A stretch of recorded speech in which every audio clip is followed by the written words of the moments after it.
Hello friends, welcome to SF education current affair through MCQs की series में आज हम 9 और 10 अक्टूबर के करंट अफेयर को डिस्कस करेंगे और द हिंदू और पीआईबी के पूरे करंट अफेयर को अच्छे तरीके से डिस्कस करेंगे। ठीक है, सबसे पहले चल के मार्किंग स्कीम को समझ लेते हैं, उसके बाद करंट अफेयर को आगे डिस्कस करेंगे। मार्किंग स्कीम में ये है कि आपको यहाँ पे 10 में से 6 क्वेश्चन को करेक्ट करना है एटलीस्ट, ताकि आप एक सेफ जोन पे फॉल करिए और आपका जो पेपर में जो मार्किंग स्कीम की जो क्राइटेरिया फिक्स होता है कि 10 में से 6 स्कोर को आपको करेक्ट करना पड़ता है ताकि आप 60% अपने एग्ज़ाम को क्रैक कर सकें, तो वो आपको यहाँ पे पूरा हो जाता है। ठीक है, चलिए यहाँ पे कुछ और चीज़ें देख लेते हैं कि जो अगर आपका स्कोर 8 में से 10 आता है तो उसको बेस्ट एवेल्यूएशन में कंसिडर किया जाता है। अगर आपका स्कोर 6 से 8 के बीच में आता है उसको गुड एवेल्यूएशन में देखा जाता है। अगर आपका स्कोर मतलब 4 से 6 के बीच में आता है, मतलब नॉट लेस देन 6, ठीक है, अगर नॉट लेस देन 6 में आता है तब तो ठीक है। अगर 6 के नीचे आता है तो मतलब वहाँ पे ये होता है कि या तो आपने केयरफुली रीड नहीं किया है अच्छे तरीके से स्टेटमेंट को, तो शायद कुछ प्रॉब्लम हुई है और आपका स्कोर 6 से थोड़ा सा नीचे चला गया है, तो वहाँ पे थोड़ा सा नीड ऑफ इम्प्रूवमेंट की ज़रूरत होती है और उसको अगर आप फुलफिल अच्छे से कर लेते हैं तो then you can also above from the score of 6। और अगर नॉट लेस देन 2 से 4 आता है, ठीक है, मतलब 2 से 4 मतलब इस क्राइटेरिया में रहता है, तो वहाँ पे ये प्रॉब्लम क्रिएट होती है कि maybe your exam might not be possible to crack. ठीक है, तो वहाँ पे पॉसिबिलिटी काफ़ी कम हो जाती है कि वो एग्ज़ाम क्रैक हो जाए, ठीक है, पास हो जाए। तो वहाँ पे आपको क्या रहता है कि अगर आपका इसको 2 से 4 के बीच में आ रहा है तो आपको सबसे ज़रूरी है कि वहाँ पे आपको रिवीजन करना है। ठीक है, सबसे पहले रिवाइज ज़रूर करिए। अगर 0 भी स्कोर आता है तो हाफ एन आवर के बाद तुरंत एक बार रिवाइज करिए, फिर स्कोर को एडिट करके तुरंत कमेंट में लिखिए।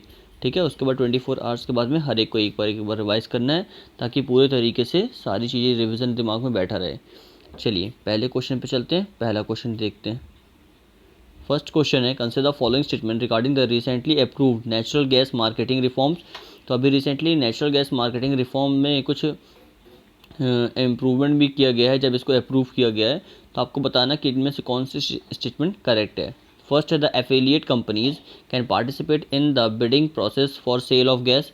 कि जो एफिलिएट कंपनीज होती हैं वो पार्टिसिपेट कर सकती हैं बिडिंग प्रोसेस में। बिडिंग प्रोसेस का मतलब होता है कि जैसे नीलामी की जाती है ना, उस तरीके की जब प्रोसेस की जाती है सेल ऑफ गैस के लिए, ठीक है, सेल ऑफ गैस के लिए, वहाँ पे ये पार्टिसिपेट कर सकती हैं। सेकंड है, it will grant marketing freedom to the field development plans of certain blocks with production sharing contract. ये ग्रांट करती है marketing freedom field development plans के लिए, जो एक सेकंड, फील्ड डेवलपमेंट प्लान्स के लिए, सर्टेन ब्लॉक्स के लिए, और उसी के साथ साथ जो प्रोडक्शन शेयरिंग कॉन्ट्रैक्ट होते हैं उनके लिए भी देती है। तो कौन सी स्टेटमेंट करेक्ट है?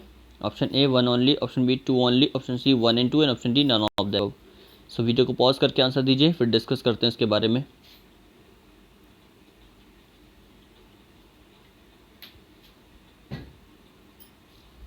चलो देख लेते राइट आंसर क्या है। देखिए सबसे पहले जो पहली स्टेटमेंट दी है कि the affiliate companies can participate in the bidding process of sale of gas. देखिए बिल्कुल करेक्ट दिया गया है। जो एफिलिएट कंपनीज होती हैं वो पार्टिसिपेट कर सकती हैं जो बिडिंग प्रोसेस होती है जब सेल की जाती है गैस का। ठीक है, तो ये इसमें नया क्राइटेरिया ऐड भी किया गया जब इसको रिसेंटली अप्रूव किया गया है कि नेचुरल गैस मार्केटिंग रिफॉर्म में। और it will grant marketing freedom to the field development plans. देखिए ये ग्रांट तो करती है marketing freedom field development plans के लिए और सर्टेन ब्लॉक्स के लिए, लेकिन प्रोडक्शन शेयरिंग कॉन्ट्रैक्ट्स के लिए ये फ्रीडम डेवलप नहीं करती है। ठीक है, सेकंड स्टेटमेंट आपकी रॉन्ग हो जाती है, फर्स्ट स्टेटमेंट करेक्ट है, राइट आंसर ए हो जाएगा। ठीक है, कुछ और चीज़ समझते हैं इसके बारे में कि जो कैबिनेट कमेटी है ऑन इकोनॉमिक अफेयर जिसको प्राइम मिनिस्टर चेयर करते हैं, उसने रिसेंटली अभी नेचुरल गैस मार्केटिंग रिफॉर्म को अप्रूव किया है।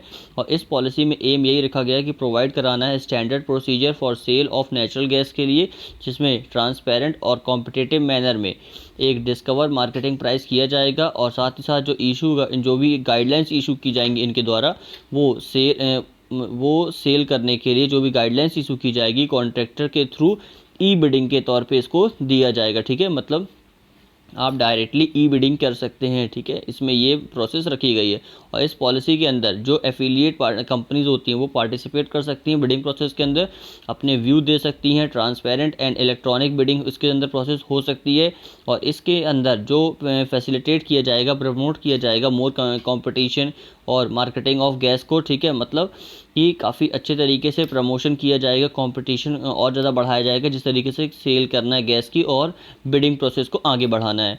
और इसके अलावा जो रीबिडिंग की जाती है will have to be done in case only affiliate participate, कि जो रीबिडिंग मतलब जब एक बार बिडिंग हो जाती है उसके बाद भी अगर आपको रीबिडिंग करना है, ठीक है, तो वो भी केवल एफिलिएट्स जो पार्टिसिपेट होते हैं वो उनके लिए कर सकते हैं, और there are no other bidders, और इसके अलावा और कोई बिडर्स इसमें रीबिडिंग का ऑप्शन उनके लिए नहीं होता है। साथ ही साथ जो पॉलिसी होती है इनको जो ग्रांट की जाती है marketing freedom to the field development plans, and तो जो पॉलिसी होती है ये फील्ड डेवलपमेंट प्लान्स के लिए फ्रीडम प्रोवाइड कराती है ऑफ, और जो उनके अंदर जो ब्लॉक्स होते हैं जिसमें प्रोडक्शन शेयरिंग कॉन्सेप्ट होते हैं ऑलरेडी प्रोवाइड प्राइसिंग फ्रीडम, ठीक है। लेकिन जो उनके अंदर देखो, जो मैंने आपको बोला था ना कि ये यहाँ पे ये नहीं प्रोवाइड कराती, क्योंकि जो शेयरिंग कॉन्स्ट्रक्ट होते हैं, जो प्रोडक्शन शेयरिंग कॉन्स्ट्रक्ट्स होते हैं, इनको पहले से ही प्रोवाइड प्राइसिंग फ्रीडम होती है, कि इनके अंदर प्राइस की पहले से ही फ्रीडम प्रोवाइड कराई जा चुकी होती है, ठीक है। चलिए नेक्स्ट क्वेश्चन पे चलते हैं।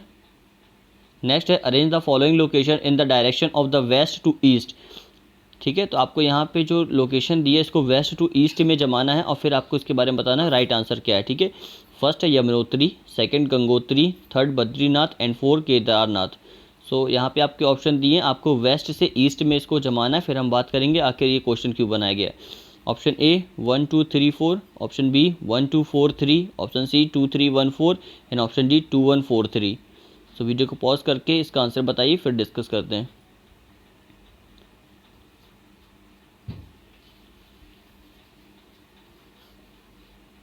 चलो देख लेते हैं राइट आंसर क्या। सबसे पहले मैप में चल के देखते हैं।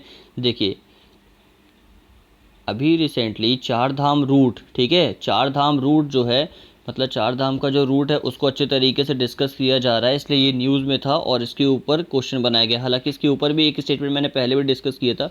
अब ये चार जो धाम है उसकी लोकेशन के ऊपर पूछा जा सकता है क्वेश्चन, इसलिए इसको दिया है। देखिए सबसे पहले वेस्ट टू ईस्ट जाना है, ठीक है, मतलब आपको पश्चिम से पूर्व की ओर, ठीक है, पश्चिम से पूर्व की ओर इसको जमाना है। तो देखना सबसे पहले, देखिए सबसे पहले यमुनोत्री आता है, फिर गंगोत्री, उसके बाद केदारनाथ और फिर बद्रीनाथ, ठीक है।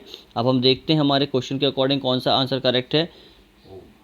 देखो सबसे पहले यमुनोत्री आता है, फिर गंगोत्री आता है, फिर केदारनाथ एंड बद्रीनाथ, मतलब 1 2 4 3, तो B will be your right answer, ठीक है। बी आपका राइट आंसर हो जाता है। कुछ और चीज़ समझ लेते हैं।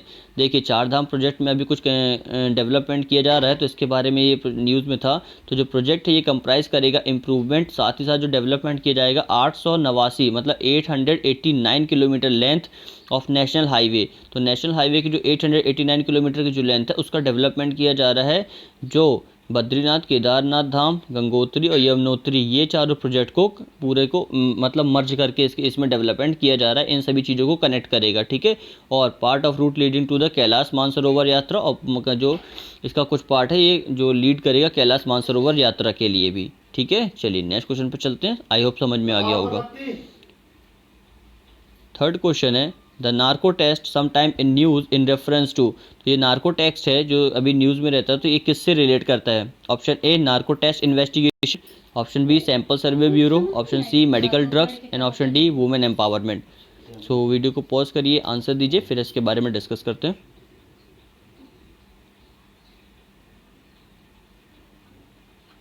चलिए देख लेते हैं राइट आंसर क्या है, फिर समझते हैं इसके बारे में। देखिए नार्को टेस्ट जो है ये आपका नार्को टेस्ट इन्वेस्टिगेशन से रिलेट करता है। तो जो आपका राइट आंसर हो जाएगा ना, राइट आंसर आपका ऑप्शन ए हो जाएगा, ठीक है। आपने नार्को टेस्ट ब्यूरो का भी नाम सुना होगा। तो ये नार्को टेस्ट आखिर होते क्या हैं। तो जो नार्को टेस्ट होते हैं इनमें इन्वॉल्व किए जाते हैं जो इंजेक्शन और drugs sodium pentothal which induces a hypnotic or sedated state in which the subject imagination is neutralized and they are expected to divulge true information. इसका मतलब यही होता है कि अगर किसी व्यक्ति कोई जिसमें किसी का इंजेक्शन किया गया है ड्रग्स का, सोडियम फेंथोनल का, इन सभी चीज़ों से अगर वो ग्रसित है तो उसमें इन सभी चीज़ों की जांच की जाती है और इमेजिनेशन किया जाता है ताकि उनको इन सब चीज़ों से न्यूट्रलाइज की जा सके। और they are expected to divulge true information, ठीक है। और ये क्या करते हैं, ट्रू इन्फॉर्मेशन को डाइवल्ज करते हैं।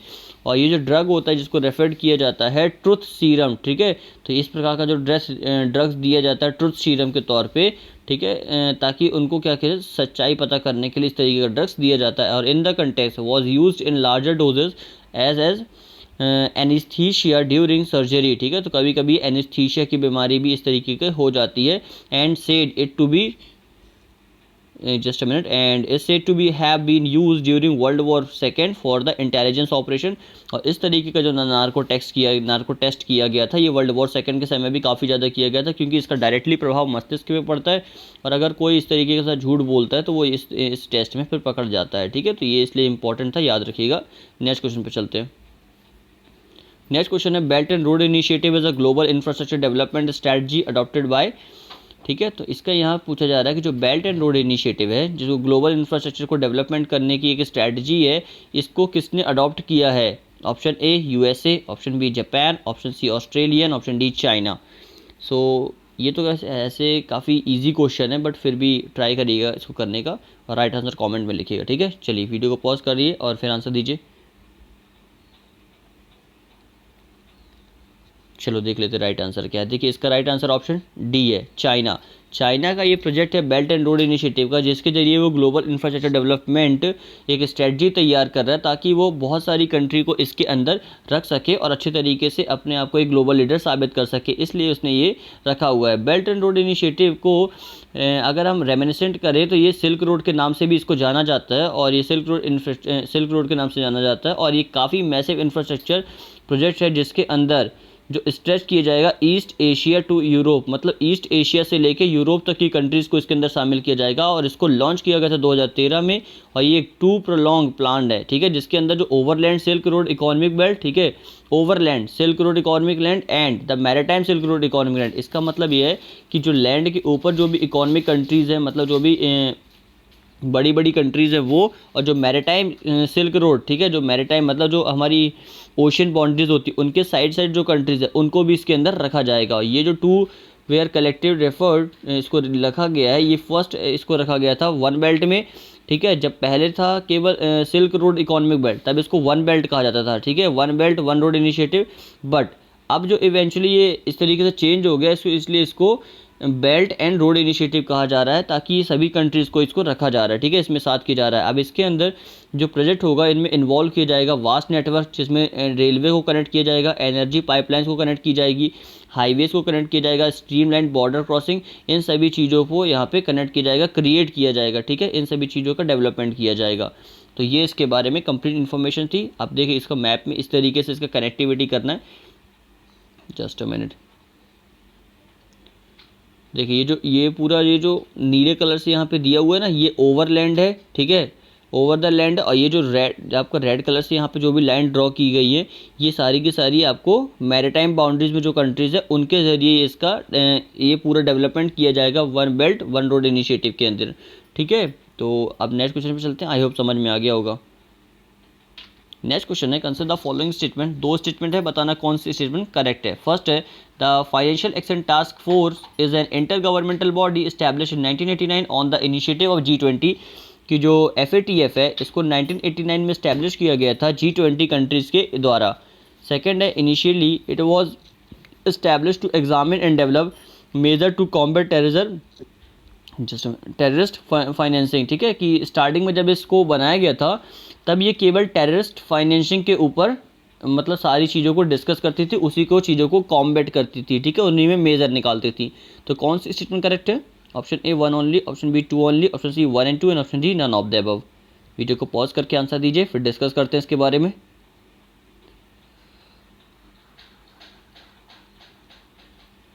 चलो आई होप आपने आंसर सोच लिया होगा। देख लेते राइट आंसर क्या है। देखिए ये भी कोई टफ नहीं है, अगर थोड़ा सा आप न्यूज़ में हैं और थोड़ा सा अच्छे तरीके से न्यूज़ को फॉलो कर रहे हैं तो इस स्टेटमेंट को अच्छे तरीके से सही कर देना चाहिए। फाइनेंशियल एक्शन टास्क फोर्स है, एस्टैब्लिशमेंट 1989 में हुआ, बिल्कुल करेक्ट है। लेकिन ये जो इनिशिएटिव है ना, ये G20 कंट्री का इनिशिएटिव नहीं है, it is the initiative of G7 countries, ठीक है, जिसको इनिशियली क्या कहा जाता था, G8 कंट्रीज़ कहा जाता था। और ड्यू टू क्रीमिया इशू के कारण क्या हुआ था, रशिया को G8 कंट्री से निकाल दिया गया था और उसके बाद से इसको G7 कंट्रीज नाम दे दिया गया, ठीक है। तो ये याद रखिएगा, इंपॉर्टेंट इन्फॉर्मेशन है। सेकंड जो इसमें दिया कि initially it was establish to examine and develop measure to combat terrorist financing, कि ये इनिशियली टेररिस्ट फाइनेंसिंग के ही केवल ऊपर काम करती थी। देखिए ये बिल्कुल करेक्ट दिया गया है, ठीक है। पहले स्टेटमेंट आपकी रॉन्ग है, राइट आंसर आपका ऑप्शन बी हो जाता है। और इसमें इनिशियली केवल टेररिस्ट फाइनेंसिंग के ऊपर ध्यान दिया जाता था, लेकिन यूएसए में 2001 में एक अटैक हुआ था, उसके बाद एफएटीएफ ने क्या कर दिया था, एफएटीएफ ने इसमें कर दिया था कि इसमें ज़रूर कुछ ना कुछ फाइनेंसिंग हो रही है और कुछ ना कुछ मनी की प्रॉब्लम आ रही, नहीं तो इतना बड़ा हमला नहीं होता, ठीक है। तो उस समय से देखा गया कि इसमें मनी लॉन्ड्रिंग का भी कुछ ना कुछ प्रॉब्लम है, तब से ये 2001 से ये जो ऑर्गेनाइजेशन है ये टेररिस्ट फाइनेंसिंग और जो मनी लॉन्ड्रिंग है दोनों के ऊपर मेजर्स लेती है, ठीक है। तो ये याद रखिएगा, बहुत इंपॉर्टेंट है। साथ ही साथ जो एफएटीएफ सेक्रेटरीट है, ये हाउस इसका, ये ओईसीडी हेडक्वार्टर इसका पेरिस के अंदर है, तो ये भी इंपॉर्टेंट है, याद रखिएगा। नेक्स्ट क्वेश्चन पे चलते हैं। नेक्स्ट क्वेश्चन है, KV Kamath committee sometimes mention in the news is primarily related to. बहुत इंपॉर्टेंट कमेटी है और इसके बारे में ये पूछा गया है कि केवी कामत कमेटी जो अभी न्यूज़ में थी ये किससे रिलेट करती है, ठीक है। आपके ऑप्शन है, option A one time restructuring of corporate loan, कि कॉर्पोरेट लोन में one time restructuring, and option B national infrastructure plan से, option C crimes on women reforms, and option D one nation one card से। So video को pause करके answer दीजिए, फिर discuss करते हैं इसके बारे में। चलिए, अगर आप न्यूज़ को थोड़ा सा फॉलो कर रहे हैं तो आपको यहाँ पे इसका आंसर मिल गया होगा।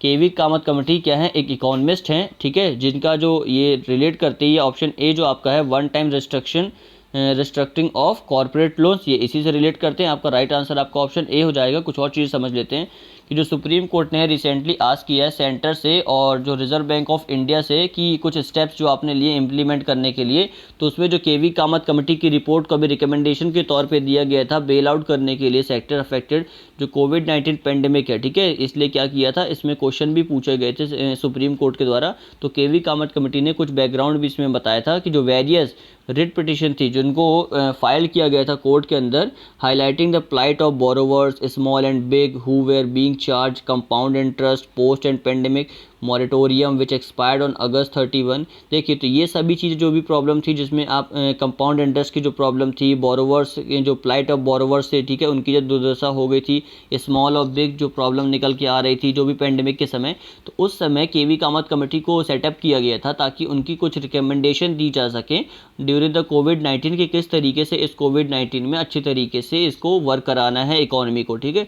इसलिए इसको सेटअप किया गया था। अब इसको जो when was the committee setup, तो यह सभी को पता होना चाहिए कि अगस्त दिस ईयर, ठीक है, इसी साल अगस्त में सेटअप किया गया था। क्यों सेटअप किया गया था, कोविड-19 से बचने के लिए, इकोनॉमी को अच्छी तरीके से बनाए रखने के लिए। तो आरबीआई ने इसको सेटअप किया था इस कमेटी को, जिसको केवी कामत कमेटी कहा जाता है, ताकि जो भी रिस्ट्रिक्टिंग है लोन्स इम्पेक्टेड जो कोविड-19 पेंडेमिक है उनमें सारी फुलफिलमेंट की जा सके, ठीक है। और जो कमेटी है इसको ये टास्क की गई थी recommendation parameter for one time restriction of corporate loans, कि एक बार बस कॉर्पोरेट लोन्स में आपको रिस्ट्रिक्शन दी जाएगी, ठीक है। तो इसलिए इसको सेटअप किया गया था। आई होप आपको समझ में आ गया होगा। नेक्स्ट क्वेश्चन पर चलते हैं। नेक्स्ट है, consider the following statement about Amazon rain forest. तो अमेजॉन रेन फॉरेस्ट के ऊपर 3 स्टेटमेंट है, बताना कौन सी स्टेटमेंट करेक्ट है। First, south America Amazon contains nearly a third of all the tropical rain forest left on earth, कि जो साउथ अमेरिका के जो अमेजॉन फॉरेस्ट है वो कंटेन करता नियरली 1/3, मतलब 1/3 of all tropical rain forest. तो जितनी भी ट्रॉपिकल रेन फॉरेस्ट है उसका 1/3 केवल साउथ अमेरिका में है, लेफ्ट ऑन अर्थ जो बचे हुए हैं, ठीक है। सेकेंड है, the Amazon has more species of primate than anywhere else on earth, कि अमेजोन जो फॉरेस्ट है यहाँ पे सबसे ज़्यादा प्रिमिटिव स्पीसीज़ है, मतलब जो पुराने समय की जो स्पीसीज़ थी वो सबसे ज़्यादा यहीं पाई जाती है देन इसके कंपेयर में एनीवेयर एल्स ऑन अर्थ, और इसके कंपेयर मतलब पूरी अर्थ के कंपेयर में सबसे ज़्यादा जो प्रीमेटिव स्पीसीज़ है, मतलब जो अदम्य स्पीसीज़ है, वो सबसे ज़्यादा अमेजन फॉरेस्ट में ही पाई जाती है। थर्ड है, it is bounded by the Andes mountains to the north, the Guiana highland to the west, ठीक है, कि ये बाउंडेड है एंडीज माउंटेन नॉर्थ के साथ और जो गोइना हाईलैंड है वेस्ट में। तो कौन सी स्टेटमेंट करेक्ट है, option A 1 and 2, option B 2 and 3, option C 1 and 3 and option D all of the above. Video को पॉज करिए, आंसर दीजिए, फिर डिस्कस करते हैं इसके बारे में।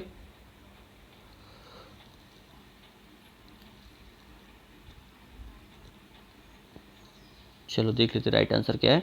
देखिए, इसका जो राइट आंसर है आपका, उसके लिए पहले स्टेटमेंट को हमने पढ़ा था कि क्या इसमें 1/3 जो ट्रॉपिकल रेन फॉरेस्ट का केवल साउथ अमेरिका अमेजोन फॉरेस्ट में ही अंदर आता है, ठीक है। तो ये बिल्कुल करेक्ट दिया गया है। साथ ही साथ क्या सबसे ज़्यादा primitive species compare then to else on the earth केवल अमेजोन फॉरेस्ट में ही पाई जाती है, तो ये भी बिल्कुल करेक्ट है। सेकंड, क्या ये थर्ड जो है कि क्या ये बाउंड है एंडीज माउंटेन नॉर्थ में और गोइना हाईलैंड इन द वेस्ट में, देखिए ये गलत है, ठीक है, ये गलत है, इसलिए राइट आंसर आपका ऑप्शन ए हो जाता है। अब हम समझेंगे कि इसकी जो लोकेशन है वो राइट लोकेशन क्या है। तो देखिए ये जो है कि कंप्राइज करता है 40% ऑफ ब्राज़ील का टोटल एरिया, जो बाउंडेड करता है गोइना हाईलैंड। देखिए गोइना हाईलैंड वेस्ट में नहीं है, गोइना हाईलैंड नॉर्थ में है, और जो एंडीज माउंटेन है ये वेस्ट में है, ठीक है। तो ध्यान से लोकेशन को समझिएगा कि ये जो गोइना, एक सेकेंड सॉरी, कि ये जो गोइना हाईलैंड्स है ना, इट इज़, ये कहाँ पे है, ये आपका नॉर्थ में है, और ये कहाँ पे है, ये आपका वेस्ट में है, ठीक है। तो आपको ज़रा सी मिस्टेक आपकी यहाँ पे आपकी प्रॉब्लम क्रिएट कर सकती है, ठीक है। तो ये इसके बारे में कंप्लीट इन्फॉर्मेशन थी, बाकी सारी चीज़ें वही हैं। और साथ ही साथ कि जो साउथ अमेरिका अमेजन है ये नियरली 1/3 तो कंटेन करता ही है ट्रॉपिकल रेन फॉरेस्ट का, जो पूरे अर्थ का। इसके अलावा भी ओनली 1 ग्राउंड, ये ऐसा ही केवल ऐसा मतलब only around 1% of the planet surface the Amazon is a home to 10% of all wildlife species we know about and probably a lot that we don't know yet, ठीक है। इसके अंदर 10% पूरे वर्ल्ड की जो स्पीसीज हैं, ठीक है, वो यहीं पे रहती हैं, ठीक है। This is very important question और you can also mention in these are the facts in your mains exam, ठीक है। चलिए नेक्स्ट क्वेश्चन पे चलते हैं। नेक्स्ट है युद्ध प्रदूषण के विरुद्ध हैज़ बीन रिसेंटली लॉन्च। तो अभी किसने युद्ध प्रदूषण के विरुद्ध ये कैंपेन को लॉन्च किया है? Option A Uttar Pradesh, option B Madhya Pradesh, option C Maharashtra and option D Delhi. So video को पॉज करिए, आंसर दीजिए, फिर डिस्कस करते हैं इसके बारे में। चलो आई होप आपने सोच लिया होगा। देखिए और दिल्ली वाले स्टूडेंट ने इसका आंसर जल्दी दे दिया होगा, क्योंकि इसका आंसर क्या है, राइट आंसर डी है। तो दिल्ली को प्रदूषण से मुक्त करने के लिए, ग्रीन दिल्ली बनाने के लिए अभी अरविंद केजरीवाल ने युद्ध प्रदूषण के विरुद्ध इस कैंपेन को लॉन्च किया है, ठीक है। तो राइट आंसर आपका ऑप्शन डी दिल्ली हो जाता है, ठीक है। इसको लॉन्च किया दिल्ली गवर्नमेंट के द्वारा और ये एक एंटी पोल्यूशन कैंपेन है जिसके अंदर रिड्यूस एयर पोल्यूशन किया जाएगा, ठीक है। और ड्यूरिंग विंटर के दौरान, क्योंकि विंटर में भी जब वहाँ से पंजाब के समय से ऊपर से जब वहाँ से कटाई होती है और उसकी जो आग वहाँ पे लगाई जाती है, ठीक है, उसके कारण जो भी प्रदूषण होता है वो डायरेक्टली दिल्ली की ओर आता है और उससे काफ़ी प्रॉब्लम होती है और फिर एकदम धुआं इतना ज़्यादा हो जाता है, लोगों को घर से निकलना भी मुश्किल हो जाता है, ठीक है। तो उन सभी चीज़ों को दूर करने के लिए अभी से इसके खिलाफ एक्शन लिया जा रहा है। तो ये काफ़ी अच्छा एक कैंपेन है। तो आप चाहो तो इसके बारे में अगर आप एनवायरनमेंट के ऊपर लिखते हैं, ठीक है, प्रदूषण के ऊपर कुछ लिखते हैं, इकोसिस्टम के ऊपर कुछ लिखते हैं, तो डेफिनेटली युद्ध प्रदूषण के विरुद्ध इस कैंपेन को जरूर मेंशन करिए ताकि आपको अच्छे नंबर भी मिल सकते हैं।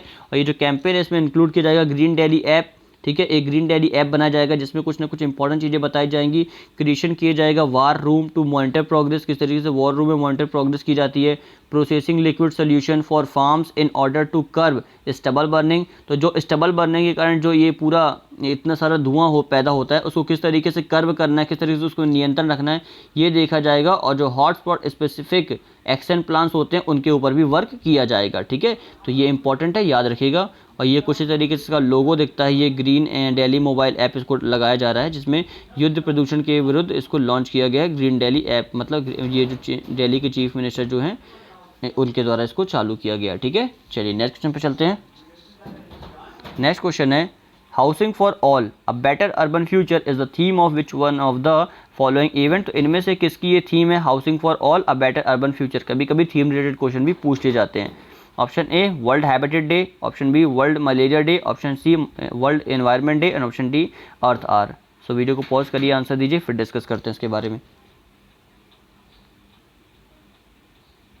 चलो देख लेते हैं। इसका जो राइट आंसर है आपका ऑप्शन ए है, वर्ल्ड हैबिटेट डे है, उसकी जो थीम है ये housing for all a better urban future, ठीक है। तो ये यूनाइटेड नेशन इसने डेजिग्नेटेड जो है, ठीक है, उसने फर्स्ट मंडे को ये डेजिग्नेट किया गया था अक्टूबर को कि every year world habitat day जो सेलिब्रेट किया जाता है वो उसके अंदर जो स्टेट ऑफ आवर टाउन्स है, ठीक है, एंड जो सिटीज़ है उसमें जो बेसिक राइट्स हैं फॉर ऑल एडिक्वेट शेल्टर, कि जो भी लोग हैं जिनके पास शेल्टर नहीं है, मतलब जिनके पास घर नहीं है, उनके पास एटलीस्ट घर तो होना चाहिए। और इसीलिए थीम रखी गई थी कि housing for all a better urban future, एक अच्छे फ्यूचर के लिए हर एक के पास अपना अपना घर होना बहुत ज़रूरी है, ठीक है। और वर्ल्ड हैबिटेट डे इसको स्टैब्लिश किया गया था 1985 में यूनाइटेड नेशन जनरल असेंबली के द्वारा, जिसमें थ्रू द रेजोल्यूशन 4202, मतलब रेजोल्यूशन 4202 पास करके इसको लाया गया था। और फर्स्ट सेलिब्रेशन इसका 1986 में किया गया था। इस साल की थीम क्या है? Housing for all a better urban future, याद रखिएगा, वर्ल्ड हैबिटेट डे की थीम है, ठीक है। नेक्स्ट क्वेश्चन, और आज के लास्ट क्वेश्चन में अब हम इस पर चल के बात करेंगे।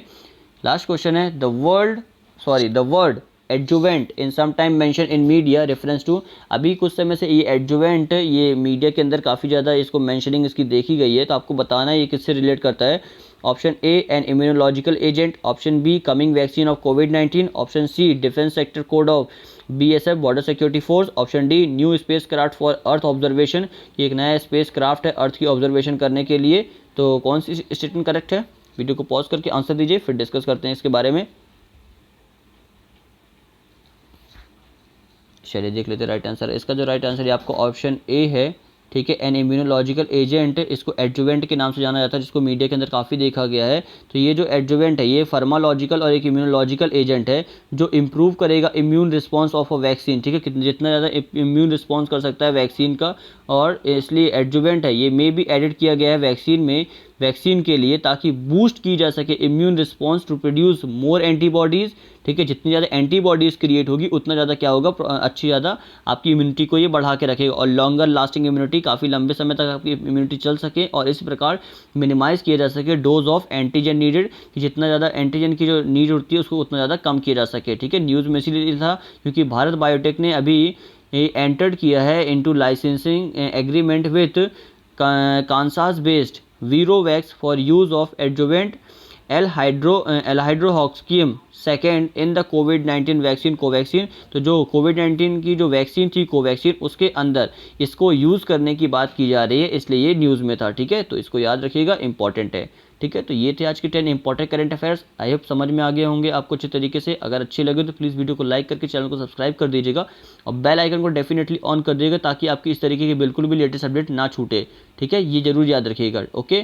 जितना भी स्कोर आया उसको कमेंट बॉक्स में जरूर लिख दीजिएगा। जिनका स्कोर 6 से ज़्यादा है सभी को कॉन्ग्रेचुलेशन, जिनका स्कोर 6 से कम भी आया तो एक बार वीडियो को हाफ एन आवर के बाद रिवाइज करिए, और 24 आवर्स के बाद में सभी को रिवाइज करके अपना स्कोर अगेन कॉमेंट बॉक्स में जरूर लिखना है, ठीक है। चलिए, thank you for watching, have a good day.